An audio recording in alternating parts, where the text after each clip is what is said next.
Welcome back, all. Now, I've noticed that there's a lot of existential dread surrounding climate change in today's society. I don't think this is well deserved. So, in this video, I'll be going into the reasons why climate change does not worry me. Now, my view on this topic has changed over the years. I still see climate change as a challenge, but it's a manageable one, and not an existential threat to civilization, as some may have you believe. And I think a little perspective may be able to put some minds at ease. So that's why I'm creating this video. When I was growing up, climate change was just entering the global consciousness. For better or worse, early on it became very political, with many of the political right initially denying it, which then led to many researchers emphasizing the catastrophic potential of climate change. And this led to a lot of hyperbolic predictions that turned out not to be true. You can see a few hilarious examples below. Most of the catastrophic predictions are based off of the most extreme predictions, or fear that some feedback loop will occur. So what does the data actually say? I'll be going with the IPCC report, which was an international collection of 230 experts from over 7 different countries that compiled the best data on climate change at the time. For some context, since the Industrial Revolution, we've seen the world warm about 1.45 degrees Celsius. And in the last quarter of the decade, we've seen 0.2 to 0.3 degrees Celsius warming. Now, the IPCC created models of different scenarios involving our carbon output. They estimated by 2100 that we'd see an additional warming of between 1.4 and 4.4 degrees Celsius, depending on our carbon emissions, with the lower end models predicting either maintaining or reducing our carbon emissions, and the higher models predicting an acceleration of our carbon emissions. This means on the low end, we'd have warming comparable to the last 100 plus years, or on the high end, warming about 3 times that. This rate of warming puts us outside any catastrophic scenarios we can imagine. And I personally suspect it'll be on the lower end, given that most population models show population peaking well before 2100, and some even as early as 2050. And with recent revelations that China has been lying about its population, is likely declining faster than expected, likely beyond the earlier end. It would also appear that many of the predicted fears of over global warming are not coming to pass. It was predicted that we'd face desertification and mass extinction. Not only did this not happen, but in fact the opposite may be happening. NASA satellites report that the Earth is getting greener over time, not less green. And studies have found that the increased carbon in the atmosphere is actually leading to plants growing larger than before, not withering and dying. And the greening of our forests shouldn't actually be a surprise. So if we look to the past, we'll see that warm periods are not accompanied by massive dust bowls, but by periods of rapid plant expansion. For example, during the Cretaceous period, where global temperatures were 6 to 14 degrees higher than they are today, we saw so many plants that oxygen levels were about 50% higher than they are today. So high, in fact, that they'd be toxic to humans today over the long periods of time.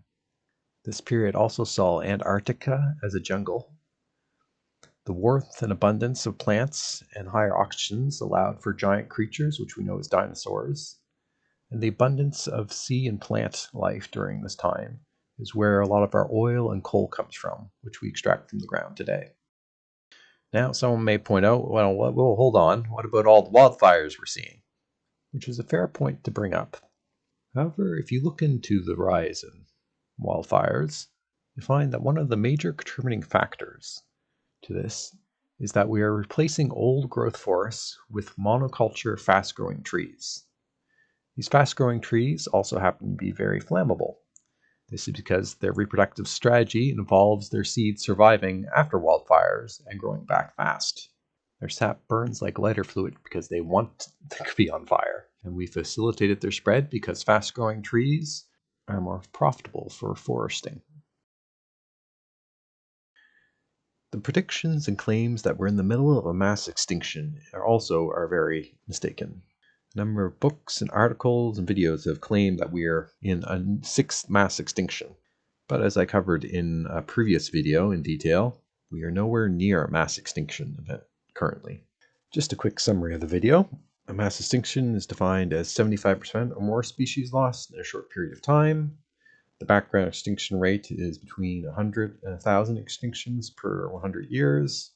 In the last 100 years, there have been about 500 known extinctions. But since our known species is only about 20% of the species on Earth, we'll times that by 5 to make it 2,500 species likely to gone extinct in the last 100 years, which is higher than baseline but far from mass extinction territory. To verify this and dig into the topic deeper, I would highly recommend checking out the IUCN's Red List database online. It is a free-to-use database that tracks all the known species and their extinction status.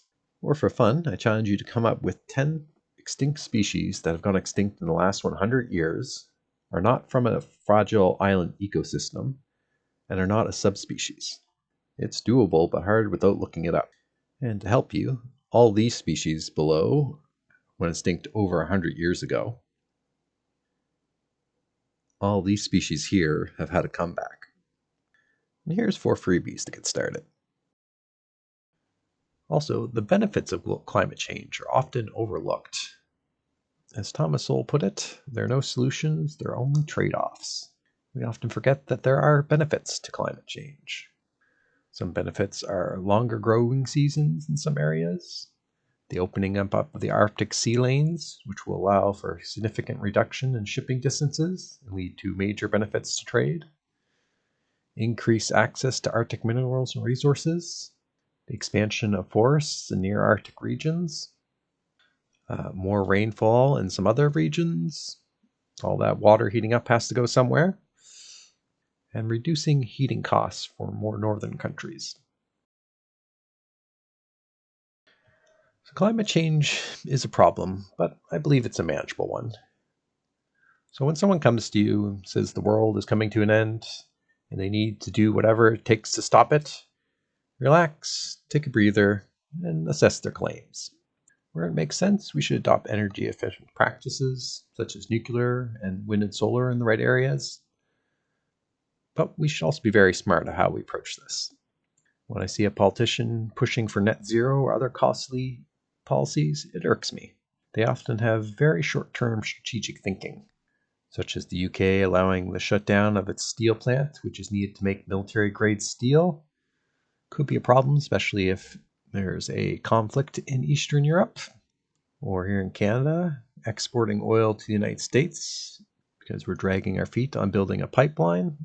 Maybe a bad tactic, especially if the United States gets tariff crazy, or in many Western countries where we shut down production of polluting products only to have them produced elsewhere with even more pollution. I think we can agree, even those with the stated goal of climate change, this is a bad policy about going about reducing climate change. Just not a smart approach to pat ourselves on the back for short-term victories, but long-term, we're weakened, costs are increased, and most of the pollution is just exported elsewhere. I hope this video helped ease some people's concerns over climate change. Thanks for watching. If you like this video, please check out some of my other videos. Have a great day.